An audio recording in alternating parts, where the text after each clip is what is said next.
Mr. President of the General Assembly, Madam President-elect, Excellencies, ladies and gentlemen. Thank you for joining us as we close the 79th session of the United Nations General Assembly.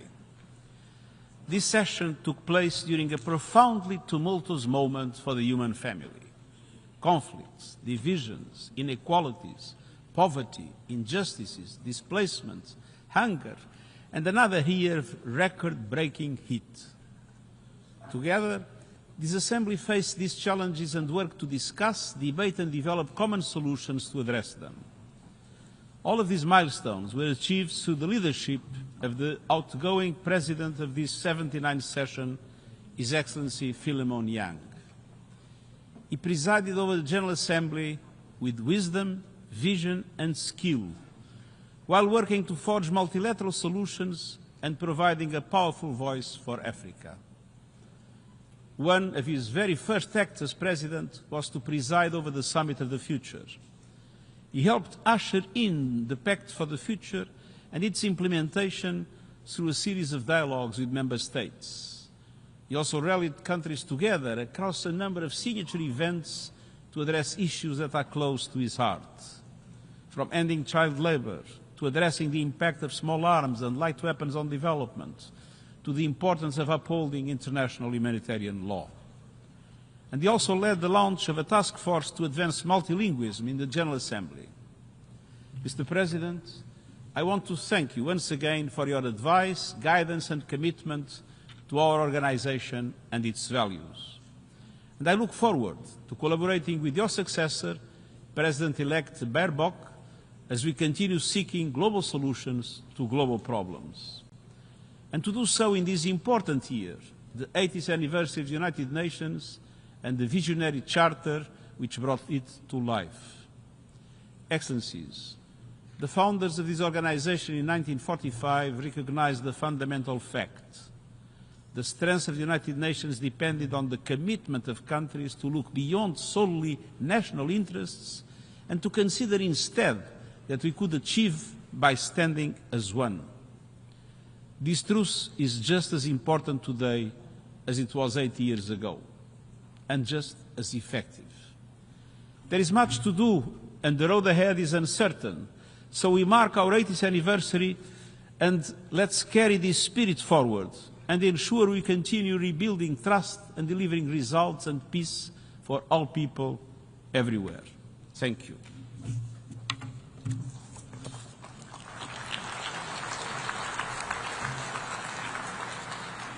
I thank the Secretary General.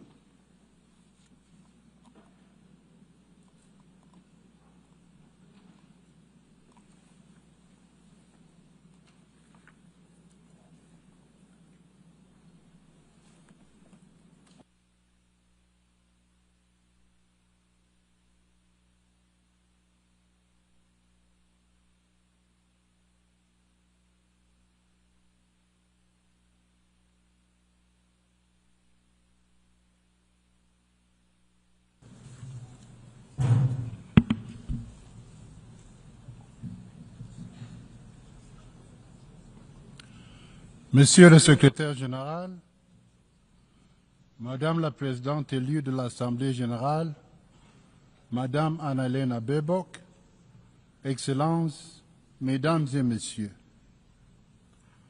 nous arrivons au terme de la 79e session de l'Assemblée des Nations Unies. La charge de présider cette noble Assemblée, le Parlement de l'humanité, a été un véritable honneur.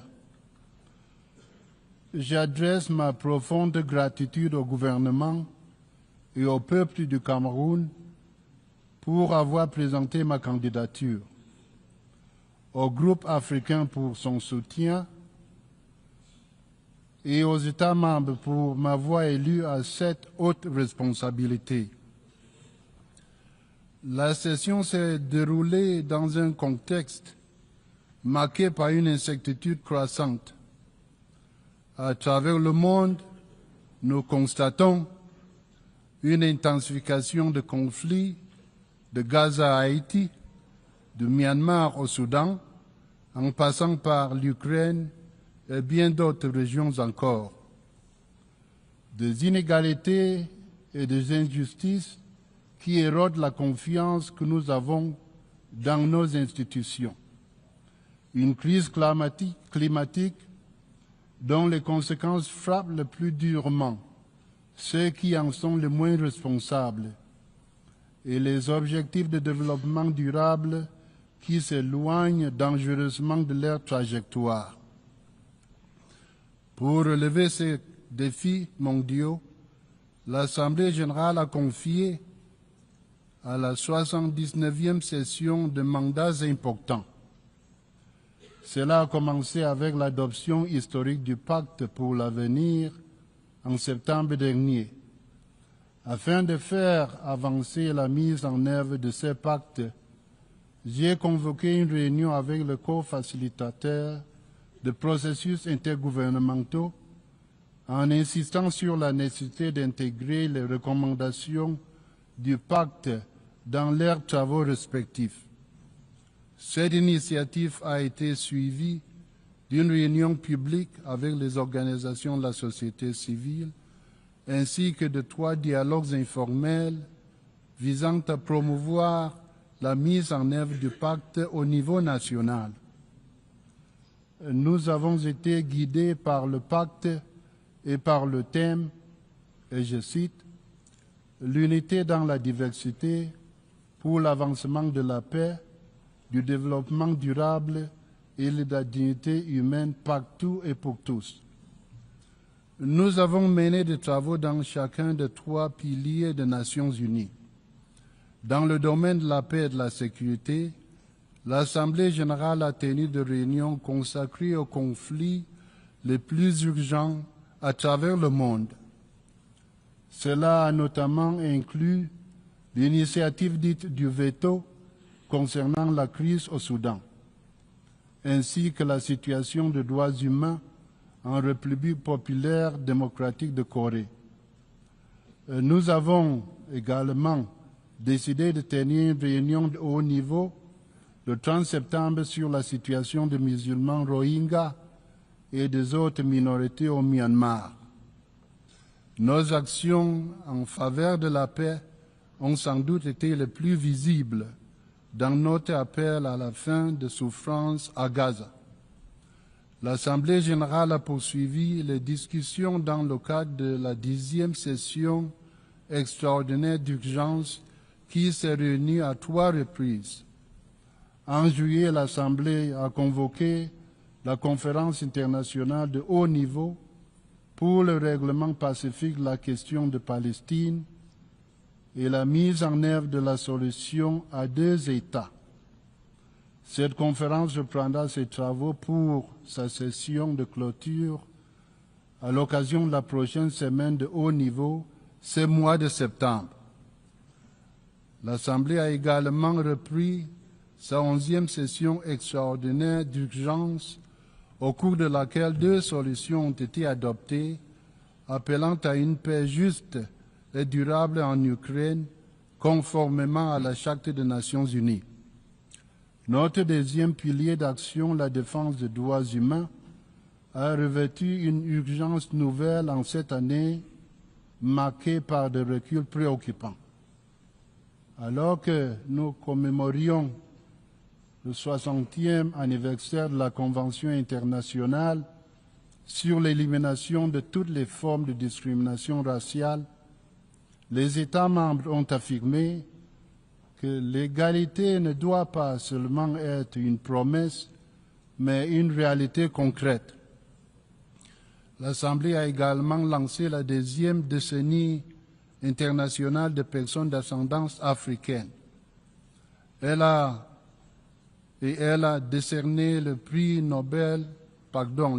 Nelson Mandela à 2 lauréats dont les parcours incarnent l'héritage de justice, de compassion et de réconciliation laissé par Madiba. Ces initiatives ont rappelé avec force que la promotion et la protection des droits humains exigent une vigilance constante.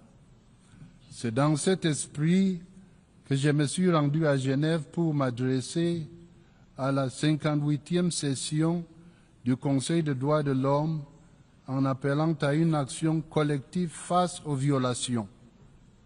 Excellences, abordant le troisième pilier de notre action, le développement durable, l'Assemblée a mis l'accent sur des outils essentiels pour accélérer la réalisation des objectifs de développement durable. La réussite de la 4e conférence sur le financement du développement a marqué un tournant majeur. Son résultat, le compromis de Séville, offre un cadre pour combler le déficit de 4 milliards de dollars nécessaires au financement des objectifs de développement durable. Les appels au partenariat ont également retenti lors de la 3e conférence des Nations Unies sur les pays en développement sans littoral et la 3e conférence des Nations Unies sur l'océan. J'ai également eu l'honneur de représenter l'Assemblée lors de la lecture historique de l'avis consultatif de la Cour internationale de justice sur le changement climatique à La Haye. L'Assemblée a également œuvré à réduire les fractures numériques en favorisant un processus inclusif et transparent pour la mise en œuvre du pacte numérique mondial. Je salue la création d'un panel scientifique international indépendant sur l'intelligence artificielle ainsi que l'initiative du dialogue mondial sur la gouvernance de l'intelligence artificielle. Your Excellencies, ladies and gentlemen, in addition to galvanizing energies for the execution of mandates, I undertook signature events that reflected my priorities for the session.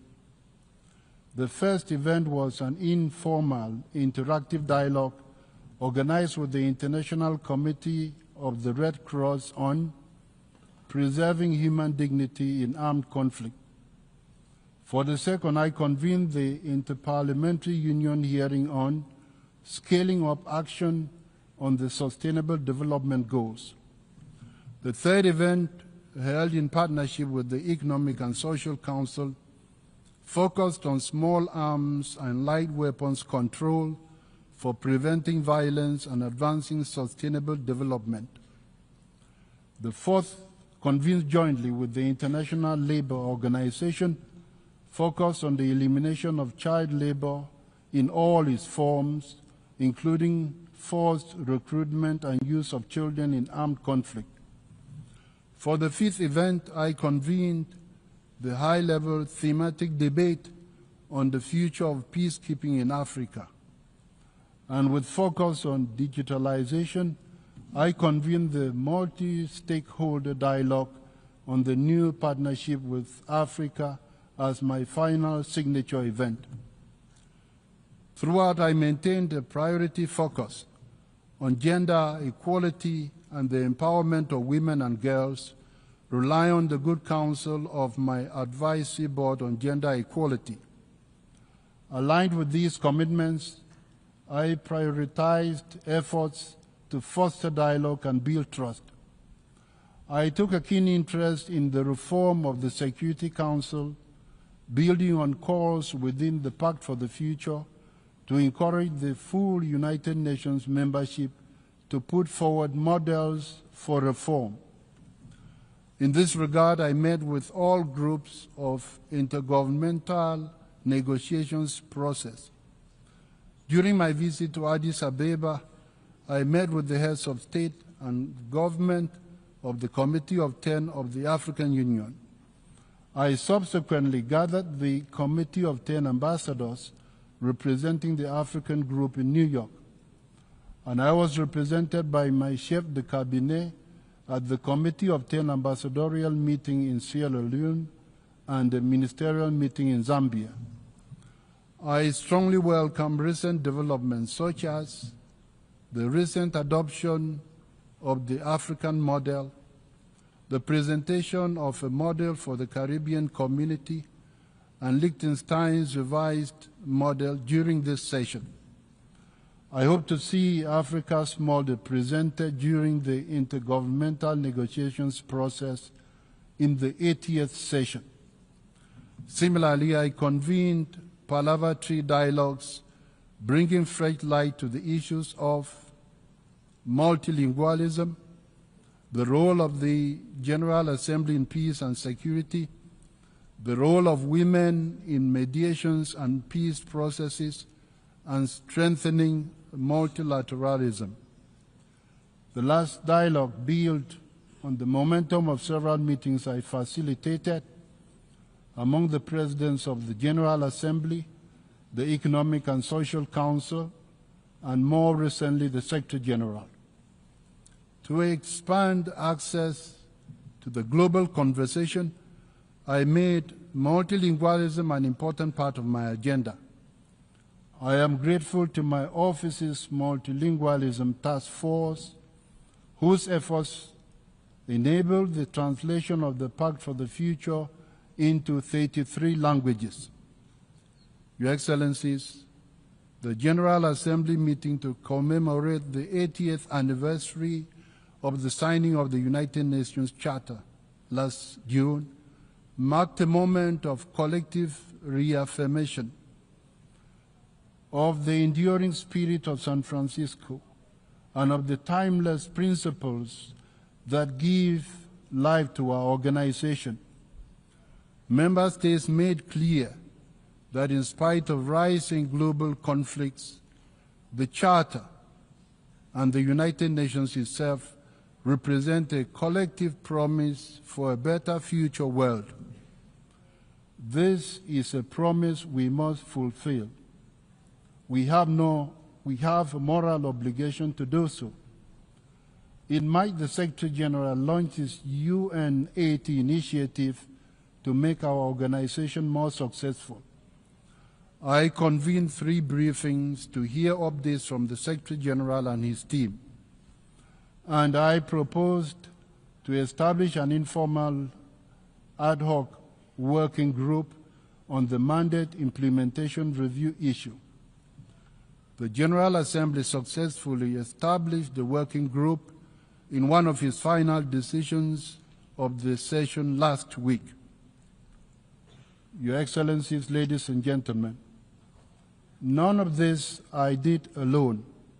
We worked as a team. I express my profound gratitude to Secretary General Antonio Guterres and the entire United Nations system for their support and cooperation throughout this session. My sincere appreciation to the General Committee, chairs of the main committees, co-facilitators and co-chairs, as well as the vice presidents who guided the General Assembly's work whenever called upon to do so. To my cabinet, including my chef de cabinet and deputy chef de cabinet, I offer my deepest gratitude. Bravo. Your long hours and belief in our shared mission have powered this session forward. I express particular thanks to those member states that generously provided support and seconded their capable diplomats and staff to my office. Finally, I extend my warmest congratulations to the President-elect of the 80th session. Madam, may you take the General Assembly to new heights. You will be successful. The great statesman Kenneth Kaunda of Zambia once said, and I quote, "Ambition never comes to an end," end of quote. May our collective ambition endure. Our future needs that. Let us prove that multilateralism can deliver faster and smarter for everyone, everywhere. Thank you.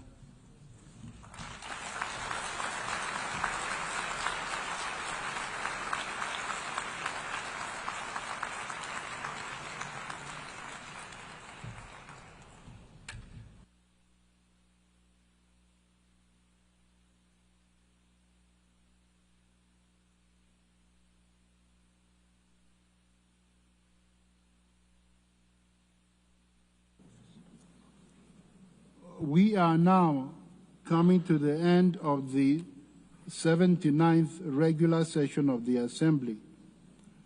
May I invite representatives to stand and observe 1 minute of silent prayer or meditation.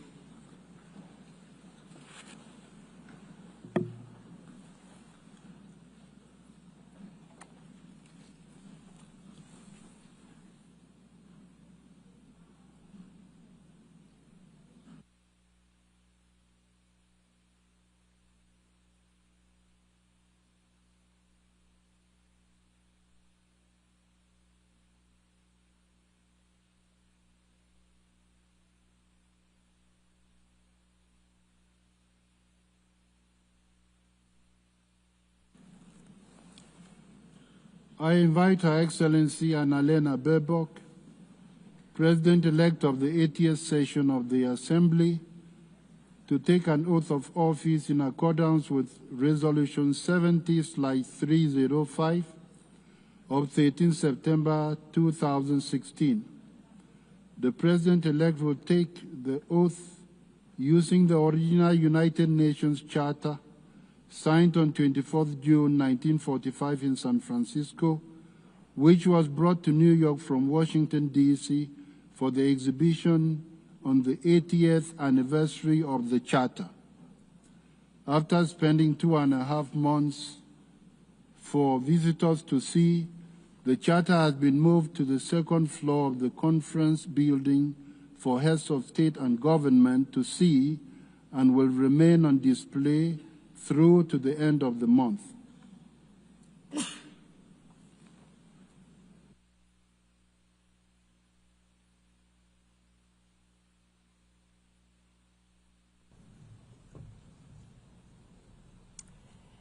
I solemnly declare that I shall truthfully perform my duties and exercise the functions entrusted to me as President of the General Assembly of the United Nations, in all loyalty, discretion, and conscience, and that I shall discharge these functions and regulate my conduct with the interest of the United Nations only in view and in accordance with the Charter of the United Nations and in the Code of Ethics for the President of the General Assembly, without seeking or accepting any instruction in regard to the performance of my duties from any government or other source external to the organization.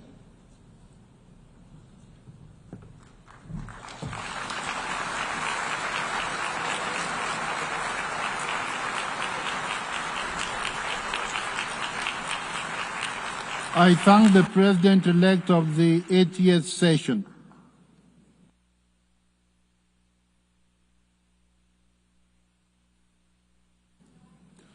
I invite the President-elect of the 80th session to meet me at the site of the rostrum for the handing over of the gavel after I adjourn the meeting. I declare closed the 79th session of the General Assembly. The meeting is adjourned.